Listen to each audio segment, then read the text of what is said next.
소리 23. 윤리와 도덕, 시대를 추월하는 가치를 찾아서.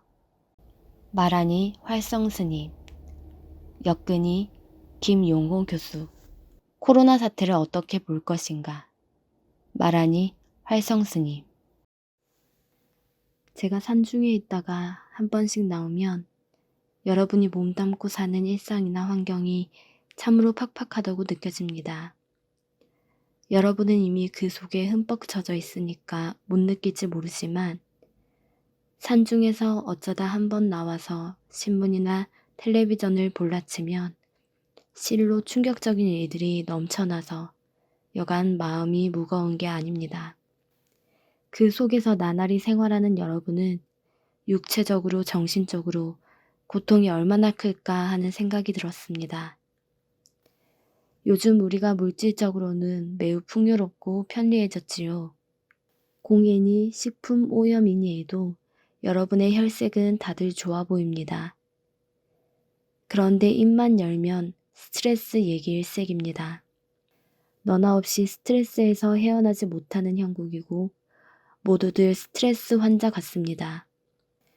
그게 다 변혁기를 살아내느라 겪는 정신적인 고충이겠지요. 이 시대는 모든 분야에서 인류 역사상 유례없는 변화를 겪고 있지 않습니까? 매스컴을 도배하는 여러 문제들이 하나같이 격동기 고충을 말해주는 모습들로 보입니다.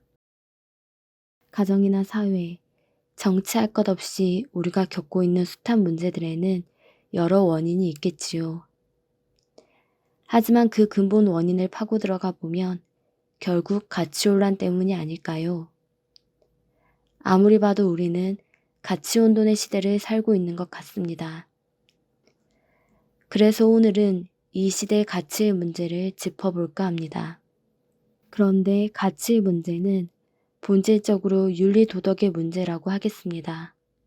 윤리도덕은 대단히 중요한 개념이기 때문에 각 문화권마다 그 용어를 매우 심도 있게 사용해 왔습니다.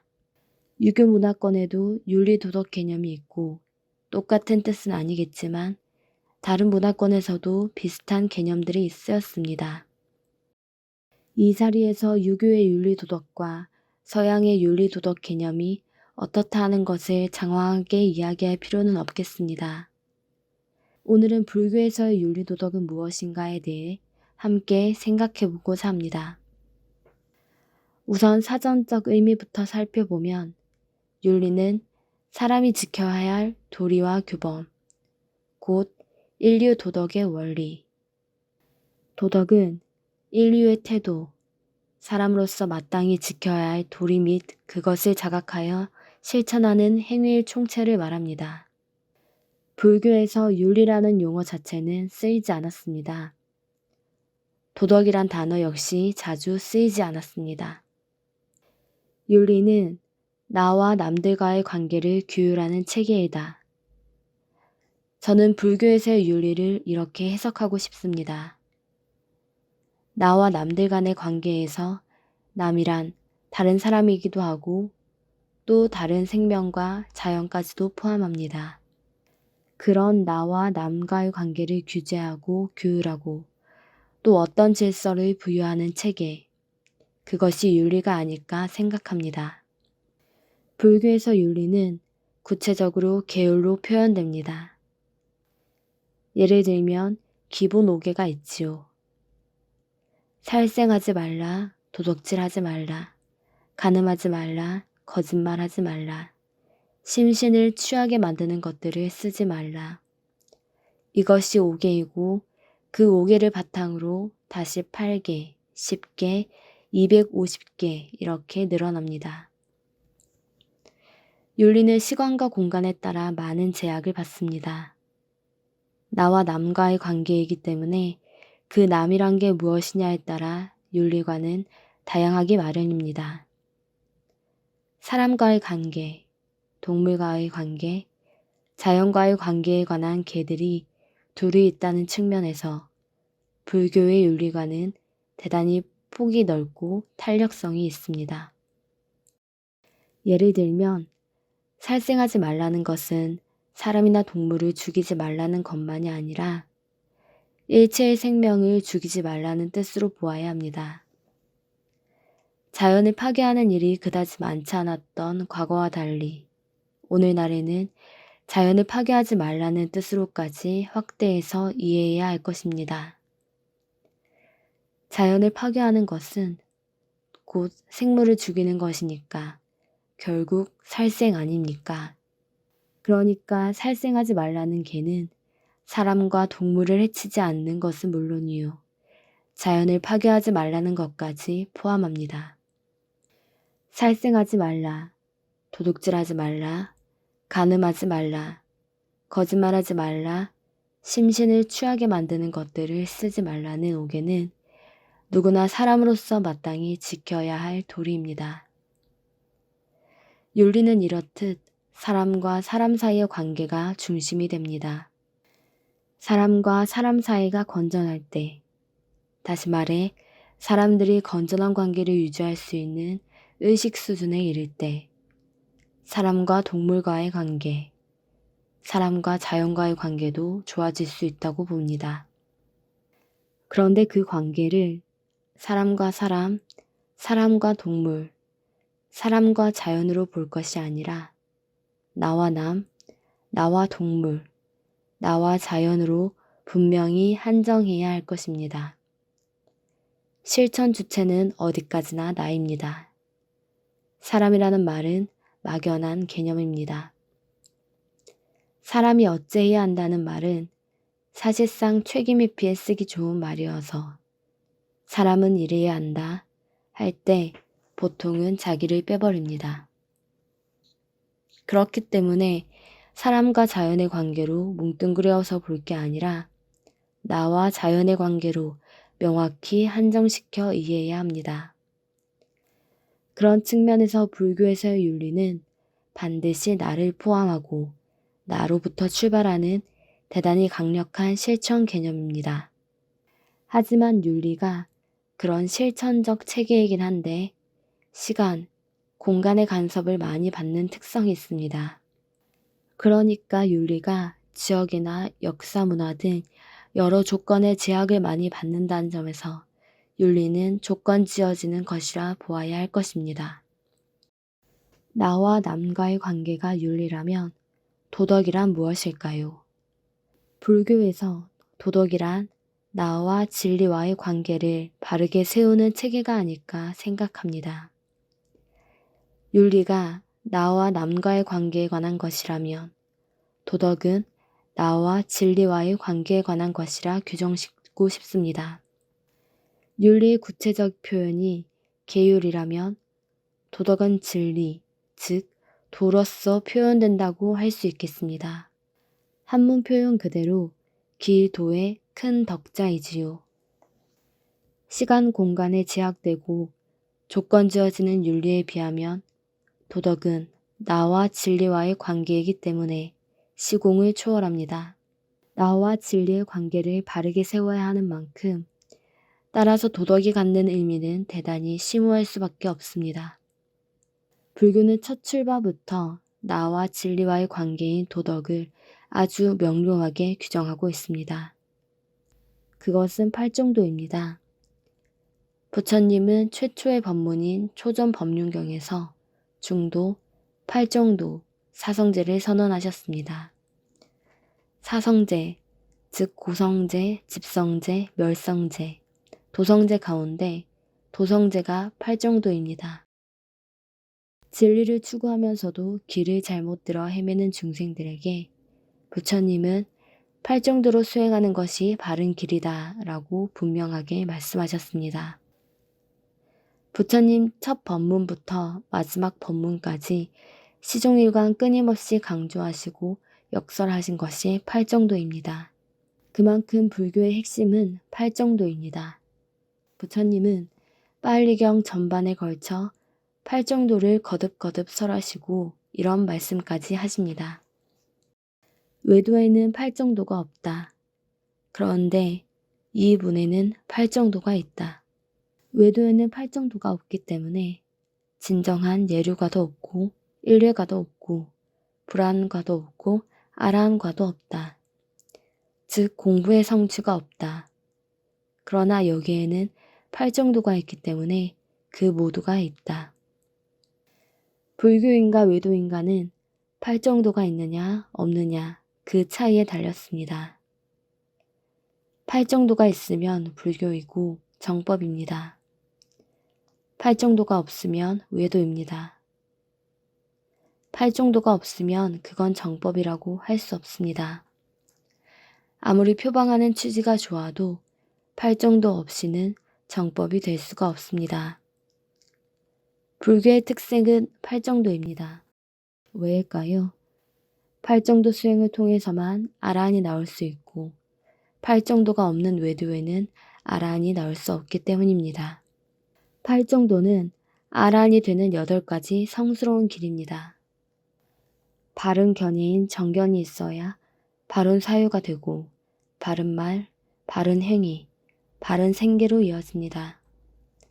그리고 바른 노력, 바른 마음 챙김을 통해 바른 집중을 이루면 아라한의 경지에 이르게 됩니다. 아라한은 어떤 사람인가?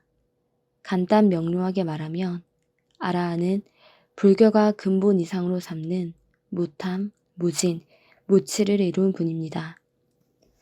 탐욕이 없어진 사람, 성내는 마음이 없어진 사람, 어리석음이 없어진 사람입니다. 부처님도 아라한이신데 같은 아라한이라 하더라도 부처님과 아라한은 차이가 있습니다. 우리가 성불합시다 할 때의 성불이란 부처가 된다는 말인데 부처는 해탈 열반을 이루고 중생을 위하여 법을 세우신 분입니다. 이 겁에서 부처는 석가모니 부처님 한 분뿐입니다. 반면 아라한은 부처님 법에 따라 해탈 열반에 이른 분입니다. 부처님과 아라한의 차이는 법을 세우셨는가 아닌가로 구분됩니다. 무탐, 무진, 무치를 부처님이 경에서 말씀하신 바에 비추어 생각해 봅시다. 아라한이 탐진치가 없어진 사람이라 할 때 여기서 없어졌다는 말이 중요합니다. 그냥 일시적으로 눌러서 탐진치의 지배에서 잠시 벗어나 있는 건 무탐, 무진, 무치가 아닙니다. 우리가 정에 들게 되면 대단히 높은 정신세계를 경험할 수 있습니다. 그때는 탐욕, 진심, 치함이 나타나지 않습니다. 그렇다고 무탐, 무진, 무치인가? 그렇지 않겠지요. 정에서 깨어나면 탐진치가 도로 살아납니다. 탐진치가 해결된 것이 아니고 잠시 엎드려 숨어 있을 뿐입니다. 그런 상태는 탐진치가 완전히 없어진 것이 아니므로 불교가 추구하는 목적이 될 수 없습니다. 불교는 탐진치를 뿌리째 없애는 것, 다시는 소생할 수 없게끔 뽑아내는 것, 발본 세관하는 것을 목적으로 합니다. 탐진치를 뿌리째 뽑아낸 상태를 아라한의 경지라 하고 아라한이 되는 것이 불교 수행의 궁극 목적입니다.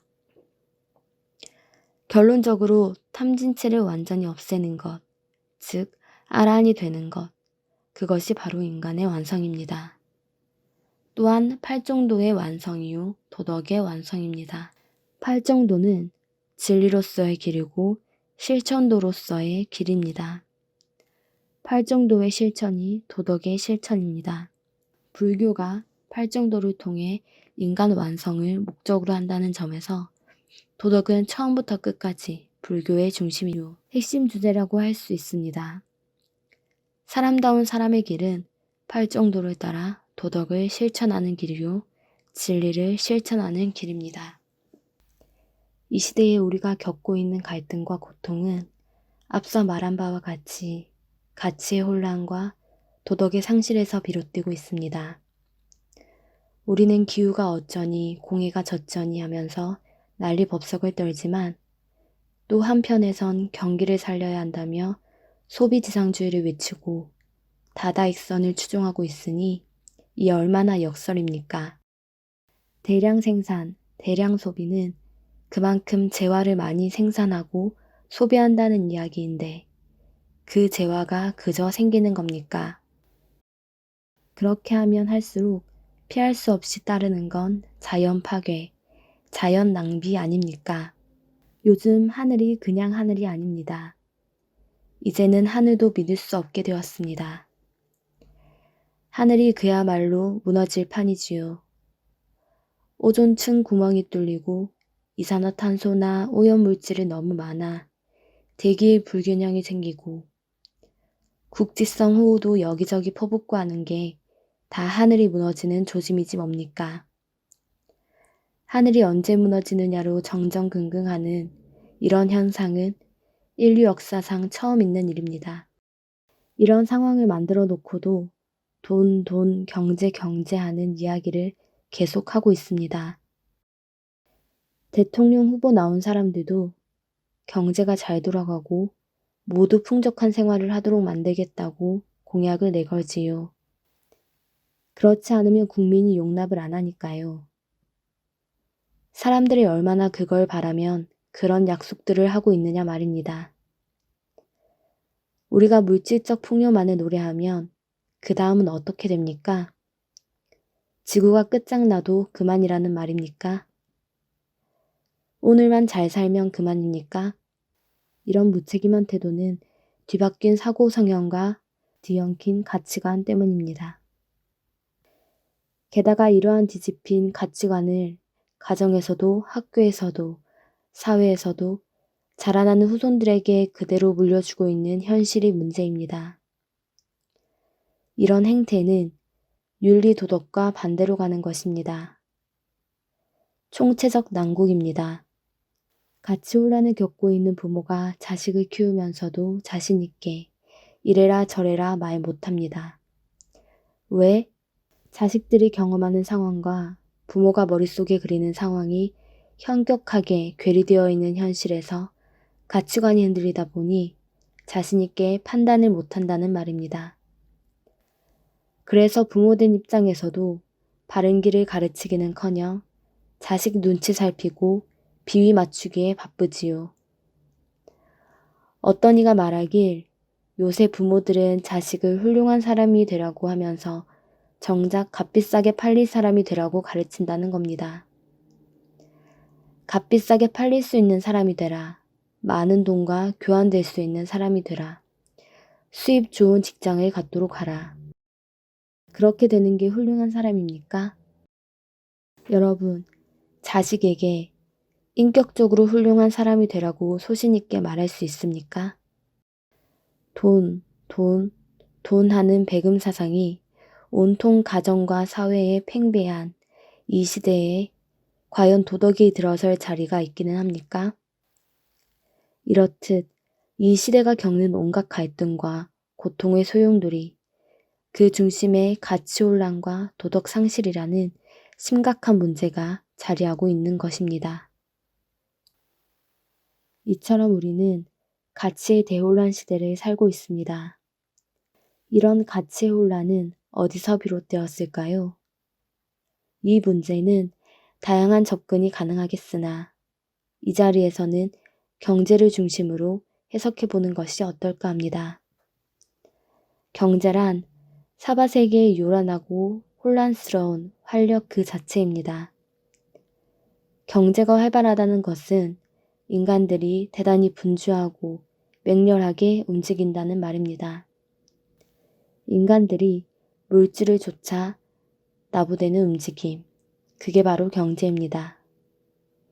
인간들이 나부될 때는 어떤 목적이 있는데 그 목적이 시대에 따라 변합니다. 요새 산업경제에서 금융경제로 변한다는 말을 하지 않습니까? 건설하고 생산하는 데 집중하는 것이 산업경제이지요. 산업경제 초기에는 생산에 모든 가치가 집중됩니다. 생산이 가장 큰 승리요, 이득입니다. 서구에서 산업시대가 시작될 때 칼뱅이 노동은 신의 소명이다 라고 했습니다. 이 말 자체가 바로 생산의 이데올로기입니다. 이러한 이데올로기를 깔면서 생산 경제의 총동원력이 내려졌습니다. 어떤 면에서는 시장 총동원령이 군사 동원령보다 더 극성스럽고 대단합니다. 밤잠을 예사로 안 자면서 열성을 쏟는 에너지가 놀랍습니다.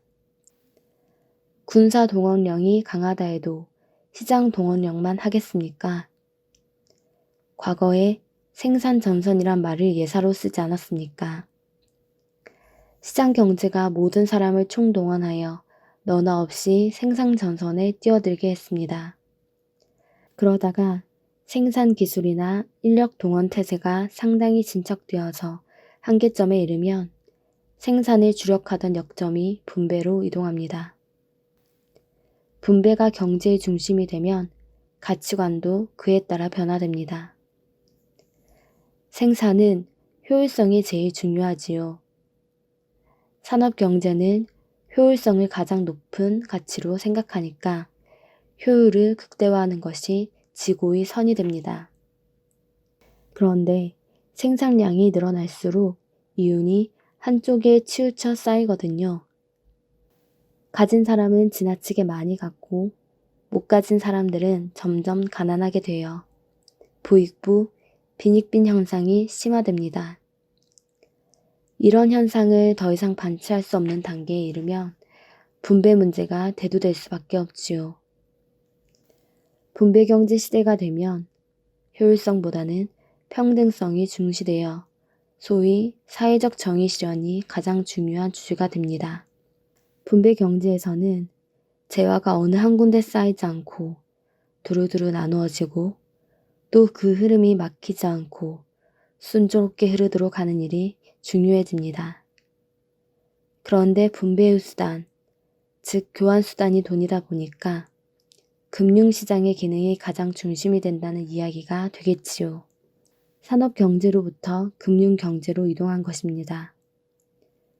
분배경제에서는 돈을 모시는 태도, 말하자면 황금 만능의 가치가 팽배해집니다. 물심 정도가 아니라 금심이 사람들 사이에 퍼집니다.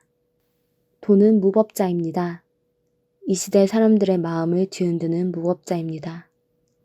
우리는 이 무법자의 횡포로부터 해방은커녕 스스로가 그 지배체계에 더욱더 기어들어가고 있는 형국이지요. 돈과 에너지를 써가며 자꾸 노예가 됩니다. 언제 어디서도 돈의 통제를 못 벗어납니다.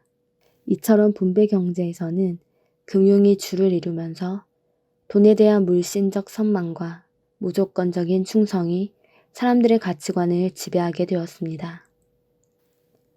금융 자본주의 시대에 들면서 꼼짝없이 교환가치, 즉 돈 중심의 가치관이 뿌리내려 버리게 된 것입니다. 이제 모두가 황금 만능주의라는 종교의 맹신자들이 되어버린 것이 현실입니다. 그런데 사람들은 돈을 그토록 막무가내로 떠받들면서도 한편 돈이면 다냐고 개탄하기도 합니다. 물질 중심의 가치관에 대해 불신하거나 꺼려하는 마음이 우리에게 없지 않은 것도 사실입니다. 황금 막는주의에 휩쓸리면서도 물질 중심의 가치를 못마땅해 하는 것은 근본적으로 정신적 가치를 중시하는 성향이 그나마 우리 심중에 남아있기 때문 아니겠습니까? 현재 지구촌은 산업경제의 가치관과 분배경제의 가치관이 혼재된 속에 돌아가고 있습니다. 앞서 보았듯이 산업경제의 주된 원리는 효율성인데 효율의 극대화는 다다익선을 부추겨 결국 인간의 욕망을 극대화시키는 방향으로 가치를 조작하고 조직합니다. 경제학자들이 이 점에 대해 아무리 그럴듯한 말을 해도 그건 본질을 가리는 미사여구에 불과하다고 봅니다. 많이 생산해라, 뭐든지 만들어라, 최상을 만들어라, 그런 사람이 선을 행하는 사람이다.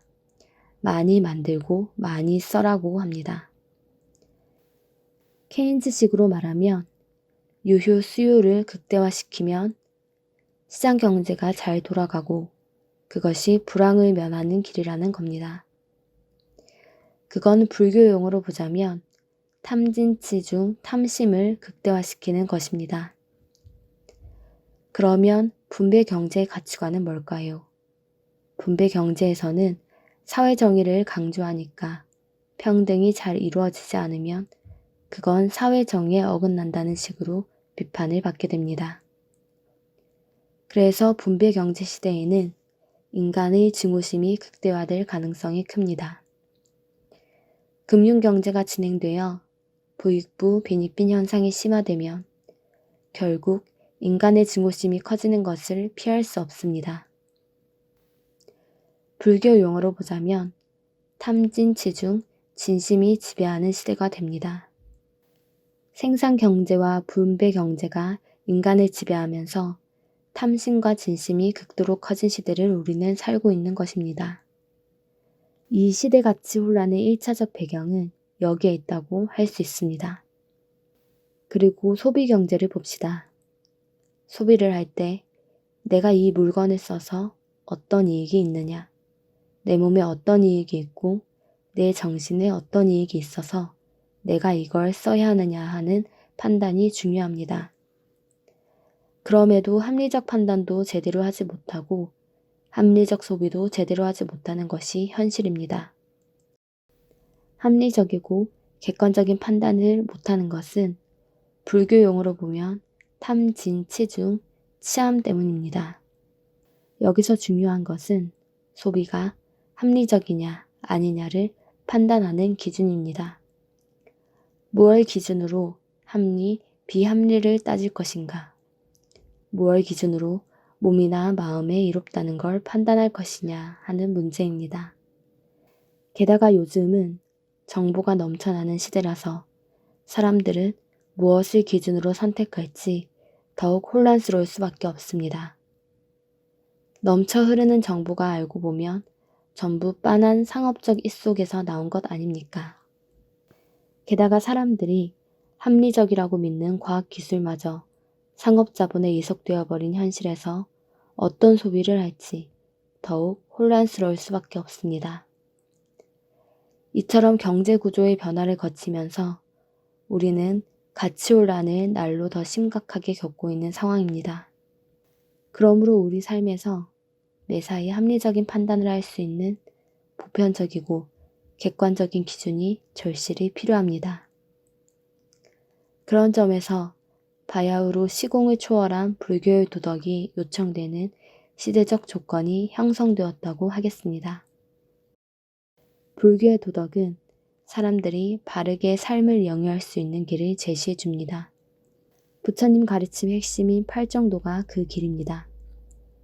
물질과 돈의 노예가 되어 경제에 휘둘리는 우리로 하여금 탐진치를 다스리고 마음속에 자리 잡은 정신적 가치를 실현하도록 이끌어주는 길, 그 길이 팔정도입니다.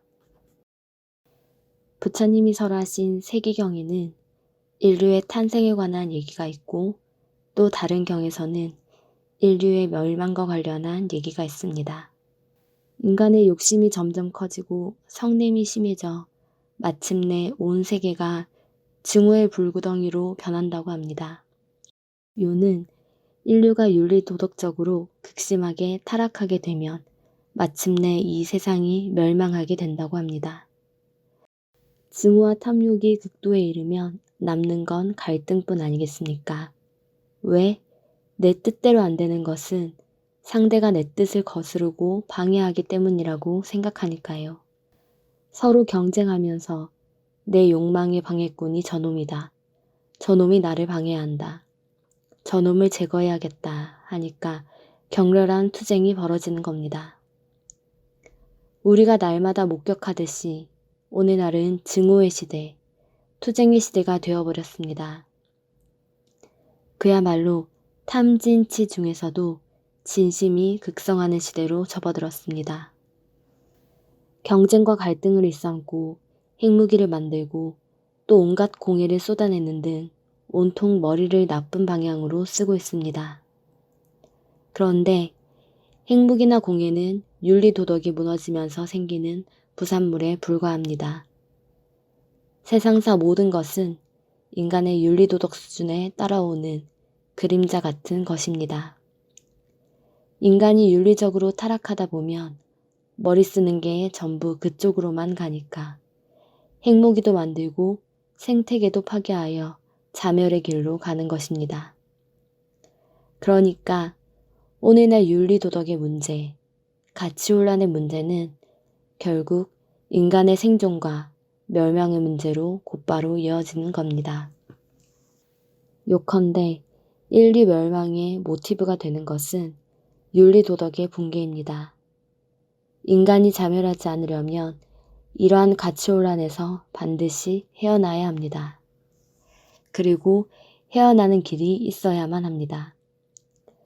윤리도덕을 바로 세우는 길입니다.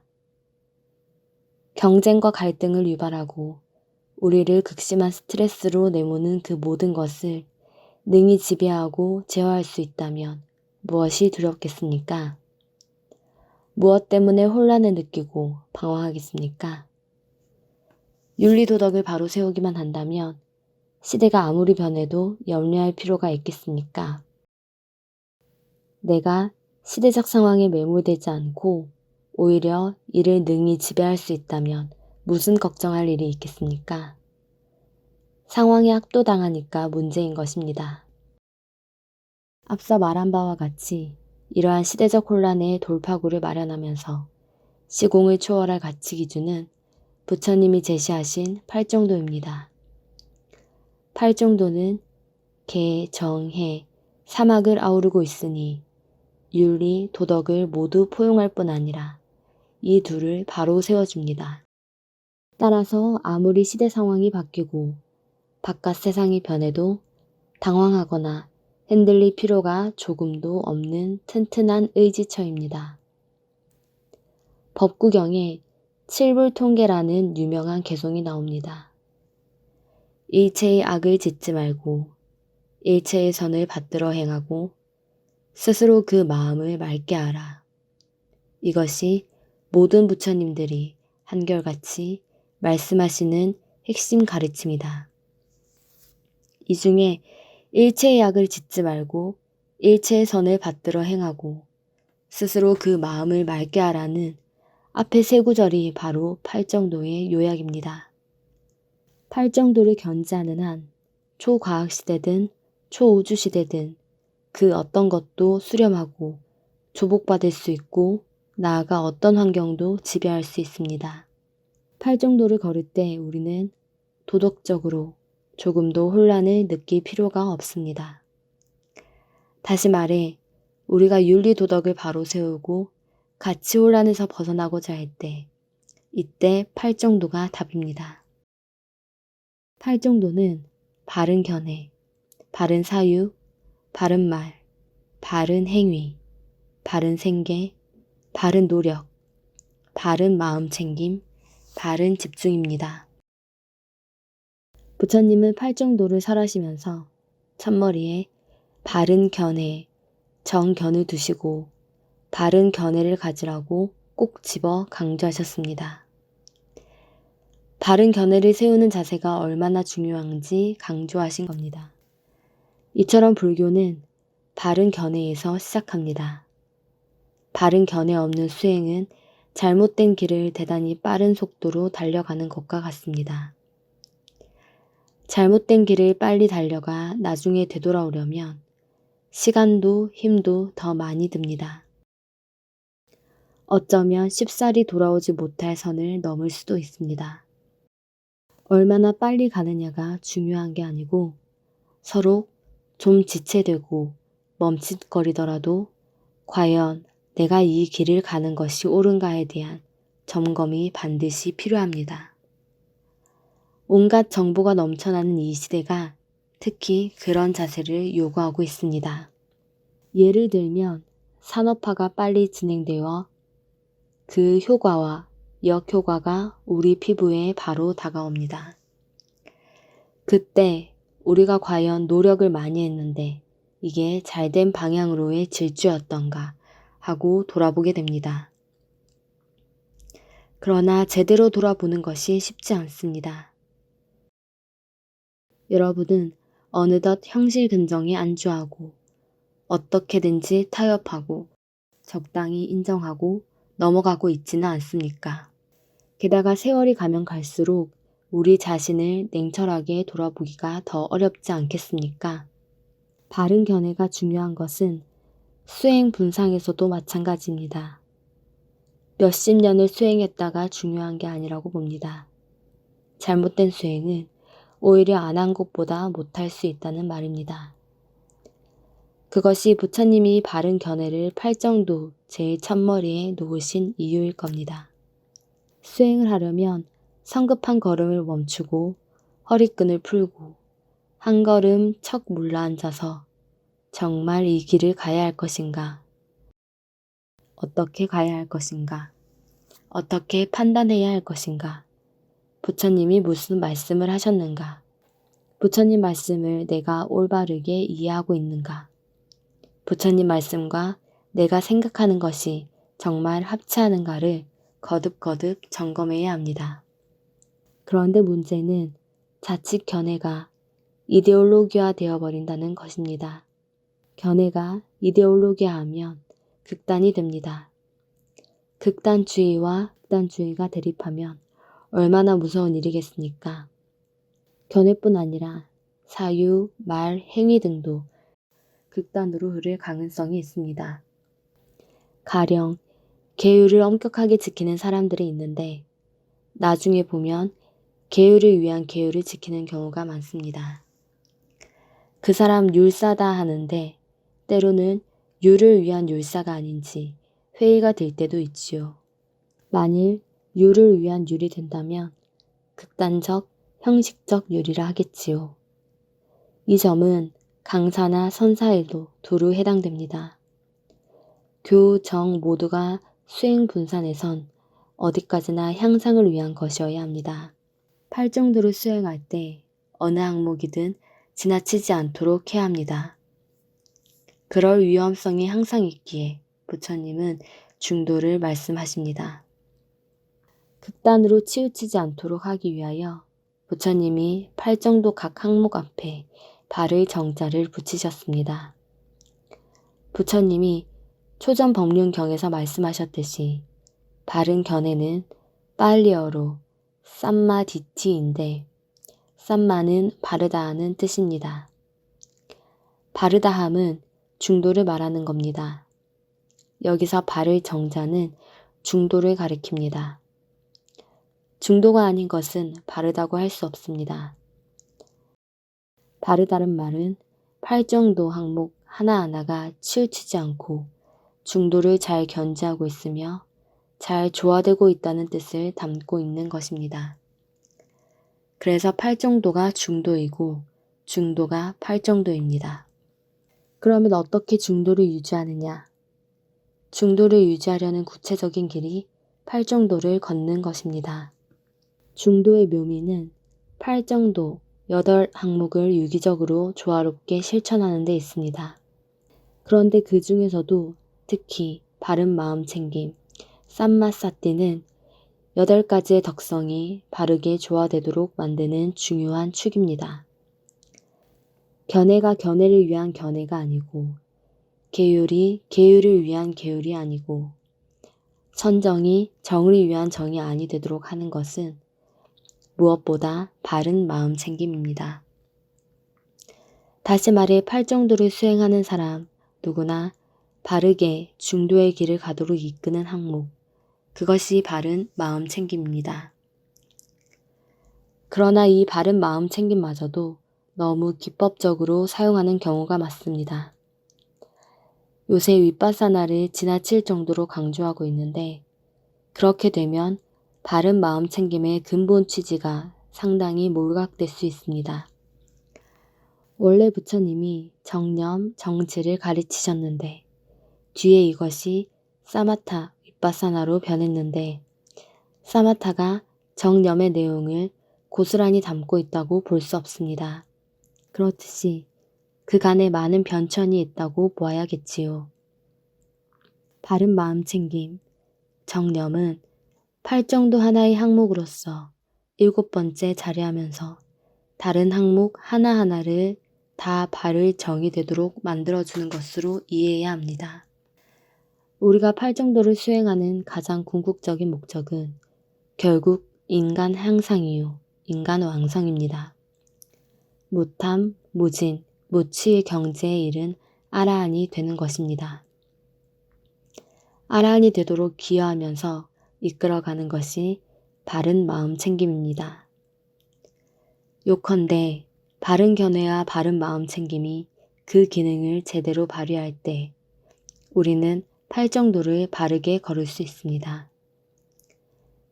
탐진치로 인한 극심한 가치혼란을 극복하고 인간 완성으로 가는 길은 팔정도 말고 달리 있을 수 없습니다. 윤리와 도덕이라고 하면 보통 선과 악을 떠올립니다. 그러나 불교에서는 선과 악이라는 용어보다 선과 불선이라는 용어를 많이 씁니다. 흔히 악, 악당, 악마 같은 말을 예사로 쓰지만 세상은 선과 악으로 확연하게 양분되는 게 아닙니다. 선한 사람 따로 있고 악한 사람 따로 있는 게 아니라 선한 상태가 있고 미처 선하지 못한 상태가 있는 겁니다. 같은 사람도 선할 때가 있고 선하지 못할 때가 있지요. 어떤 순간에는 마음이 매우 착해져 개미 한 마리도 밟지 않는데 화가 난 상태에서는 자칫 불선해지기 쉽습니다.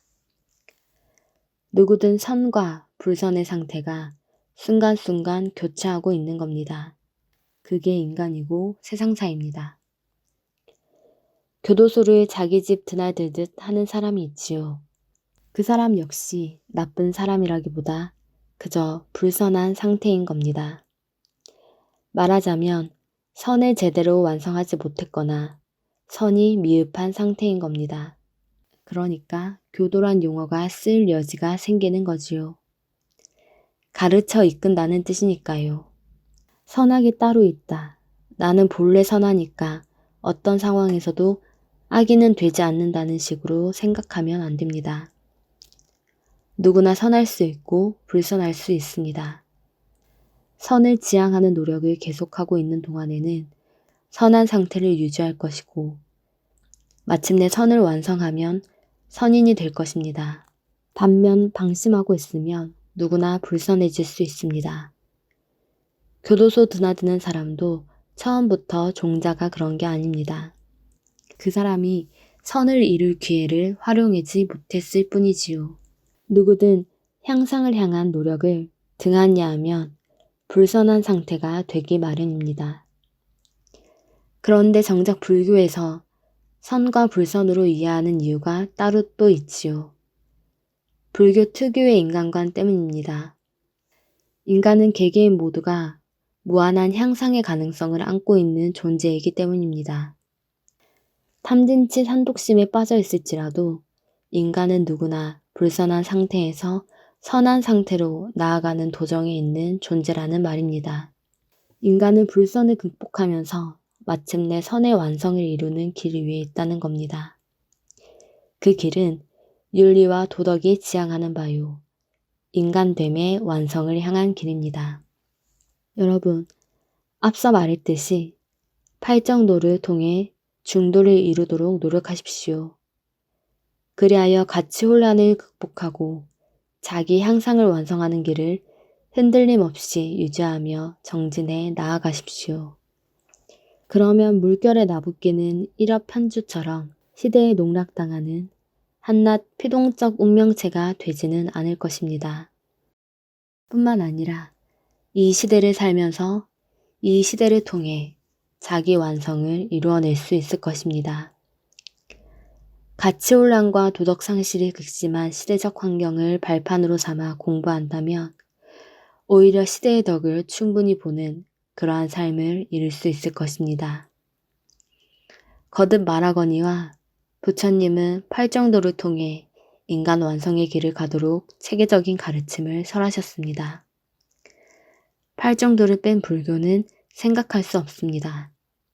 여러분, 시대를 초월한 도덕, 팔정도를 수행함으로써 부디 자기 완성의 길로 나아가십시다. 코로나 사태를 어떻게 볼 것인가? 코로나19 왜 왔을까? 뭐가 올 때는 다 원인이 있을 건데 원인 없이 오는 건 없지 않습니까? 이것도 하나의 현상이니까 그 원인이 반드시 있을 테지요. 요사이 내가 운명의 날이라는 책을 보았습니다. 1755년 11월 1일 포르투갈 수도 리스본에서 대지진이 일어났지요. 리스본 대지진이라고 역사에 나오는 아주 유명한 사건입니다. 그게 하필이면 1755년 11월 1일 만성절 날입니다.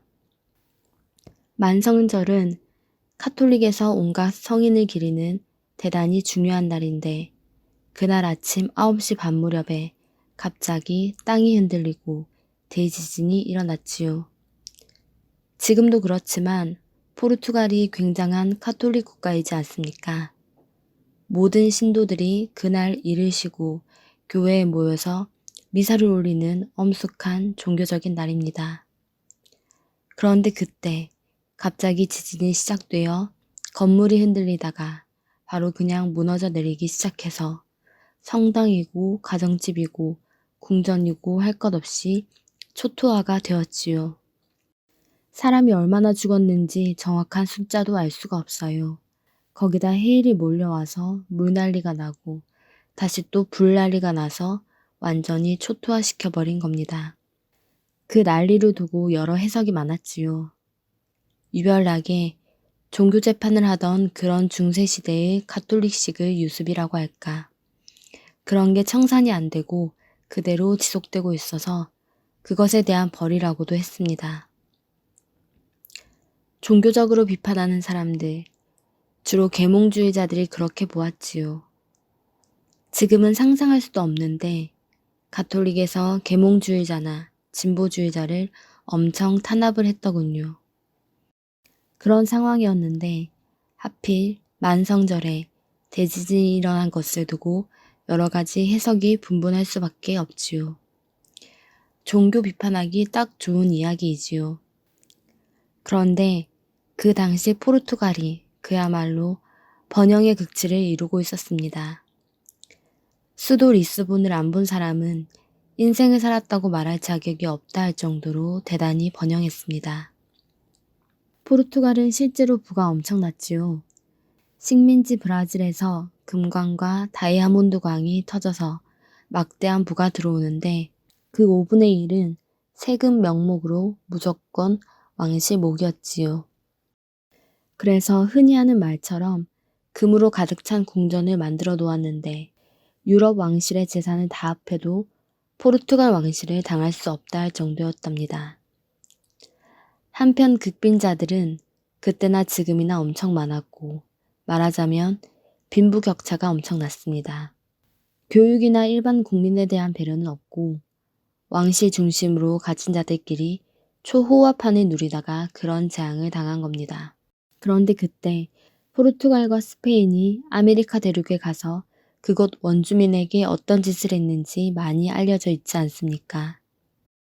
그런저런 걸 다 보면 다름 아닌 인과응보라 할 수 있습니다.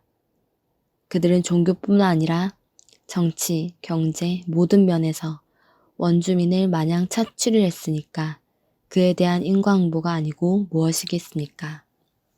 인과응보는 언제 어디서나 꾸준히 진행되고 있다고 봅니다. 국가나 경제나 모든 것이 인과응보의 선상에서 부침하는 겁니다. 그것이 역사입니다. 내가 전에 서양 사람들이 인과응보에 대한 개념을 좀 정직하게 긍정하고 받아들이는 날이 빨리 와야 될 텐데 하는 이야기를 한 적이 있습니다. 지금 미국 트럼프 대통령을 보면 저 양반이 제정신으로 저러나 하고 생각하기 딱 쉽지요. 제정신이 아닌 게 아니라 정신이 말짱하고 영악한 사람인 걸로 보입니다. 그 사람이 미국이 당면한 현실을 위기의 미국이라고 보는 겁니다. 미국은 이미 강대국으로서나 선도하는 리더국으로서 지구촌에 대한 배려 같은 것을 할 입장이 아니다. 미국으로서는 그런 것은 당치도 않은 허세다라고. 그는 지금 빨리 미국을 추슬러 가장 실리적으로 매사를 처리해 나가야 한다고 생각할 정도로 영악스러우면서 실리적인 사람인 것 같습니다. 이제 모든 걸 다 격식을 차리고 폼도 차리고 슬슬 절차를 밟아서 하기에는 상황이 너무 급박하다. 위기다라는 식입니다. 트럼프는 지금의 미국을 굉장한 위기에 처한 나라로 보고 저런 행동을 하는 게 아닌가 합니다. 지금 코로나 이것도 어쩌다 와서 일과성으로 지나가는 재난일까요? 아까 이야기한 리스본 대지진도 역사에 심대한 영향을 끼쳤지요. 그러한 엄청난 피해를 준 사건이 일과성이 아니라 역사의 여러 가지 변곡점이 되어서 결국 그 사건은 이후 서구의 합리주의라든가 계몽주의가 일어나고 학문이 부흥하는 긍정적 계기를 마련했습니다. 지진은 오히려 어떻게 보면 나름대로 긍정적인 영향을 끼쳤습니다. 그러면 코로나는 어떤 영향을 끼칠 것인가? 리스본 대지진보다 오히려 더 큰 영향을 끼칠 거라고 봅니다. 어떤 영향일까요? 이제 인류가 앞서 말한 인과응보를 알고 좀 더 겸허해지고 욕망을 자제하고 나아가 탐진치를 다스리지 않을 수 없게 만들 것으로 봅니다. 예를 들면 이번 코로나로 사람들이 집에서 나가지 못하면서 여러 가지 불편을 느끼기도 했겠지만 한편 모처럼 쉬지 않았을까 싶습니다. 쉰다는 걸 모르고 무척 모두들 바삐 빨리빨리 하며 온통 빨리를 찾던 것에 본의 아니게 제동이 걸리고 빨리가 아니라 이제 어떻게 하면 그냥 쉬는 것을 잘 견뎌내는가 하는 역설적인 상황을 경험하고 있습니다. 이게 일과성이라면 며칠간, 몇 달간 불편했어 하고 지나갈 테지요. 그러나 지금 인류가 당면한 상황은 그 정도로 지나가는 그런 일과성 성질은 아닐 것 같습니다. 이 우주는 자비구조입니다. 평소에 항상 이야기하듯이 이 우주는 참 좋아 속이고 자비로운 구조입니다. 여러분, 코로나를 우주가 인류에게 자비구조로서 작용하는 것이라고 봅시다. 그렇다면 우주가 인류에게 무엇을 자비롭게 베풀고 있는가? 지금 무엇을 가르치고 있는가? 무엇을 요구하고 있는가? 무엇을 깨우쳐주고 있는가? 이런 면에서 생각하는 게 필요합니다. 역시 우주는 인간을 위한 자비구조이고 인간은 우주의 주인공입니다. 흔히 인간을 조그마한 행성 한 구석의 미물처럼 복잡거리는 그런 존재로 보기도 하지요. 그런데 거시적 안목이나 미시적 안목의 양극단적 견해가 결코 인류에게 도움되는 것이라고 보지 않습니다. 상대성 이론의 거시세계와 양자역학의 미시세계가 현대 물리학이라는 이름으로 물질세계를 설명하고 있는데 그 자체는 막을 수도 없고 막을 필요도 없고 그냥 추이를 관망할 수밖에 없지요. 과연 과학이 어디로 가느냐? 결국 사람이 과학이나 학문을 발달시킬 때는 인류에게 도움이 되라고 하는 거 아닙니까? 그렇건만 그것이 단순한 물질적 혜택이라든가 편리를 도모하는 정도에서 그친다면 의미가 없습니다. 뿐만 아니라 더 무서운 인과응보가 온다는 말입니다. 왜? 인간은 편하게 살고 제멋대로 방자하게 살라고 만들어진 존재가 아닙니다. 그리고 자비구조인 우주가 그런 식으로 사는 인간을 위해 자비를 베푸는 게 아닙니다. 인간은 향상을 위해서 노력해야 되고 우주는 향상을 위하여 노력하는 인간에게 온갖 성원과 가피를 다 보낸다는 말입니다. 우주의 중심이 인간이라는 말은 곧 인간 향상이 중심이라는 뜻입니다. 요컨대 우주는 인간 향상을 통해 진리를 구현하는 쪽으로 향하는 큰 흐름을 이루고 있습니다. 그것이 우주입니다. 그런데 지금 과학자들이 자기네들 안목에 맞춰서 거시든 미시든 간에 모든 것을 너무 좁게 본다는 것이 상당히 심각한 문제입니다. 그런 식의 안목으로는 인간의 거대한 향상의 기회는 막히고 어떤 면에서는 오히려 인간의 탐욕이 더 커질 수도 있다고 봅니다. 그것은 트럼프가 미국을 보는 눈도 마찬가지입니다. 트럼프가 세계의 지도국으로서 미국을 보는 눈이 아니라 당장 위기에 처한 미국을 중심으로 미국을 살리려고 좁게 보는 눈으로 영악하게 대처하고 있지요. 그러나 크게 보면 그것은 인간의 존재 의미를 애시당초 무시한 잘못된 입장이라고 봅니다. 그런 점에서 우리는 트럼프를 평가해 줄 수 없고 긍정해 줄 수가 없습니다. 코로나 사태를 어떻게 볼 것인가? 자비구조인 우주가 지구촌의 내일을 좀 더 밝히고 긍정적으로 보도록 코로나 현상을 통해 인류에게 커다란 경책을 주고 있는 것이라고 봅니다. 이 코로나 현상은 일과성으로 백신이나 만들어서 모면하고 넘어가야 할 일이 아닌 겁니다. 이제 인류가 코로나 사태를 그런 식으로 대하는 자세는 지양되어야 합니다. 코로나 현상을 통해 우주가 대단히 엄중하고 큰 경책을 주었습니다. 말하자면 인류에게 채찍과 사랑의 매질을 준 것입니다. 그런데도 인류가 그 뜻을 제대로 읽지 못하고 받아들이지 않으면 우주로서는 인류를 포기하느냐 또는 계속 더 시련을 줘서라도 깨우치게 하느냐 하는 선택의 기로밖에 없지 않습니까? 하지만 자비구조인 우주로서는 인간 향상을 그렇게 단순히 쉽게 포기할 일은 아닐 겁니다. 전에 여러 번 말했듯이 인생은 학교입니다.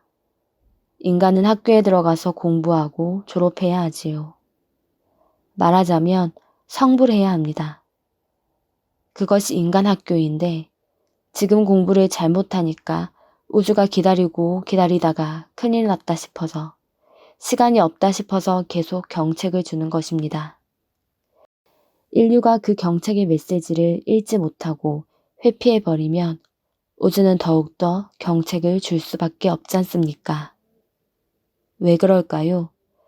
우주가 이 인간 농사를 포기할 일이 아니거든요. 인간 수업을 포기할 일이 아닌 겁니다. 인간 농사가 잘 안 된다고 몇 번 경책을 시도해 봤으나 그래도 안 되니까 인간 이거 포기다 하기에는 이 일이 너무 큰 겁니다. 그래서 우주는 계속 경책을 주게 됩니다. 결국 우주의 경책인 코로나는 전문가들이 보기에는 몇 년까지 간다고도 하지요. 우주의 이러한 경책은 어쩌면 앞으로 계속될 거라고도 볼 수 있지요. 향상하라는 경책이요. 채찍이니까. 그러니까 요는 인간이 그 경책을 알아차리고 경책답게 살려내는 노력을 얼마나 실답게 하는가. 즉, 우주의 경책에 반응을 제대로 보여서 인간 향상을 이루는가 하는 것이 핵심입니다. 이번 코로나 사태는 단순하게 매질만 하는 게 아니라 매질 모습이 참 얄궂고 묘합니다. 집에 들어 앉아 있어라. 접촉 좀 그만하고 나부대는 거 그만하고 가만히 좀 앉아봐라 하니 이거 강제 공부입니다. 우리는 그 강제 공부를 제대로 하여 큰 계기를 이루어야 합니다.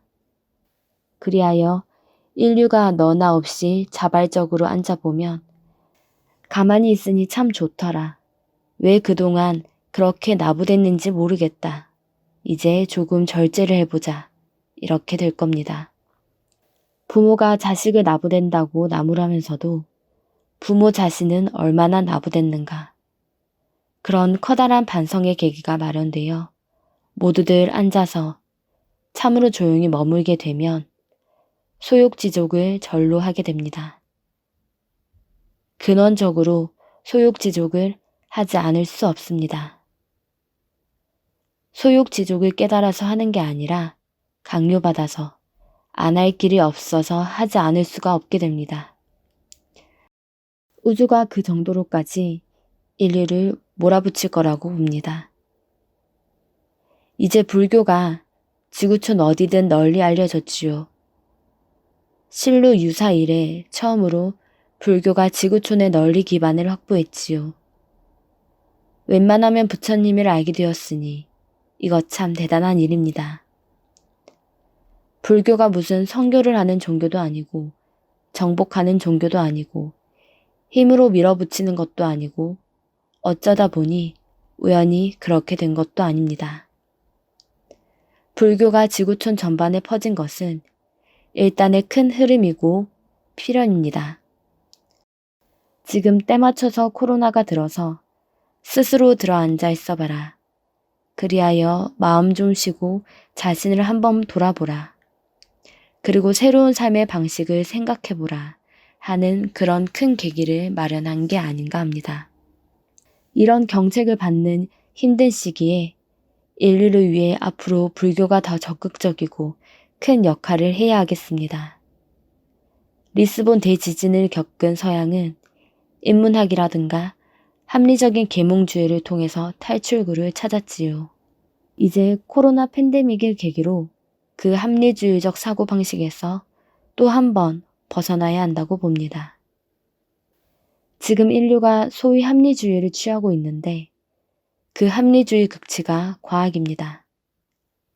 그런데 과학이 저렇게 극소와 극대라는 극단으로 치달을 뿐이니 이것 또한 대단히 심각한 일입니다. 그 폐해는 카톨릭 종교 재판보다 더 심각하다고 봅니다. 이런 상황이 와서 인류가 때마침 경책을 받고 향상할 조건은 갖추어졌으니 여기서 이제 인류가 사고의 성향을 바꿔야 합니다. 향상의 방향으로 사고를 트는 일을 제대로 해내야 합니다.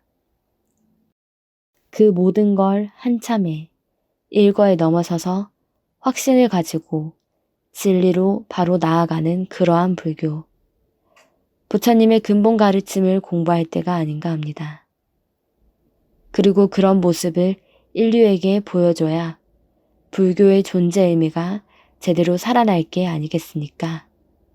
고요한 소리가 그동안 해온 게 근본 불교인데 우리의 입장을 한마디로 쉽게 요약할 수 있는 것이 담마와 아비담마가 아닌가 합니다. 즉, 담마를 어떤 눈으로 보고 아비담마를 어떤 눈으로 보는가에 따라서 근본 불교의 입장이 확연하게 정리가 되지 않을까 생각합니다. 담마와 아비담마 한 번 더 보십시오. 천천히 음미하면서 거기에 담긴 취지를 이해하기 바랍니다. 담마를 뭐라고 하며 아비담마를 뭐라 했는지, 그리고 우리가 지난 시대의 아비담마를 넘어서서 새로운 시대의 아비담마를 어떻게 새롭게 창조해 나가야 할 것인가를 살펴보십시오. 지금 이 시대가 바로 새로운 아비담마를 필요로 하는 때입니다. 불교가 그 시대의 아비담마를 창조하는 노력이야말로 대단히 중요합니다. 예를 들면 서기 5세기 무렵에 불법이 상당히 활발하게 피어납니다. 그래서 여러 아비담마들이 그 시대에 나와서 많은 도움을 주었습니다. 그런데 그 후는 새로운 아비담마가 못 나오고 있어서 너무 오래 조용한 겁니다. 벌써 1500년이 지났다는 말입니다. 부처님이 출현하시고 5세기에 1000년 만에 아비담마가 나온 겁니다. 그런데 지금은 그로부터 1500년이 지났는데 아직 이 시대에 아비담마가 나오지 않고 있습니다. 게다가 이번에는 새로운 아비담마가 적용될 무대가 범지구적으로 엄청 커졌지요. 불교는 글로벌한 시대의 과학이라든가 온갖 학문들과 모든 경향을 다 포용해내면서도 동시에 아비담마라는 기초를 깔아주는 그런 엄청난 일을 해내야 합니다. 그렇기 때문에 시간도 많이 걸릴 겁니다. 마침 이제 코로나 사태를 계기로 새로운 아비담마를 창조할 조건이 어느 정도 충족되어 가고 있는 것 같습니다. 여러분, 이렇게 우주의 경책을 받을 때 향상하기 위하여 그동안 해왔던 근본 불교 공부를 좀 더 밀도 있게 그리고 열심히 해봅시다. 덧붙이는 말. 과학이 현대의 종교라 할진데 문제는 과학의 발전이 인간의 진정한 행복에 기여하지 못하고 있다는 겁니다. 인간의 행복은 외부 조건들과 내부 능력에 달렸습니다. 현대 과학기술은 편리라는 외부 조건을 크게 신장시켜주요. 그러나 그 지나친 편리는 인간이 진정한 행복을 누리는 능력, 즉 내면 세계를 성숙시키는 능력을 근원적으로 파괴하여 얕고 피상적인 인격체를 대량 생산했습니다. 그 결과 사회 자체가 본질적인 차원에서 경박해졌습니다. 그 어디에도 진정한 행복은 없고 부박한 감각만 넘칩니다. 이처럼 과학기술이 인간을 구성하는 색수상행식, 오온 중 수온을 극대화시키고 상온을 극단화시킵니다. 따라서 인간은 진정한 행복을 위한 기본 조건인 오온의 조화와 균형을 잃어버리게 됩니다.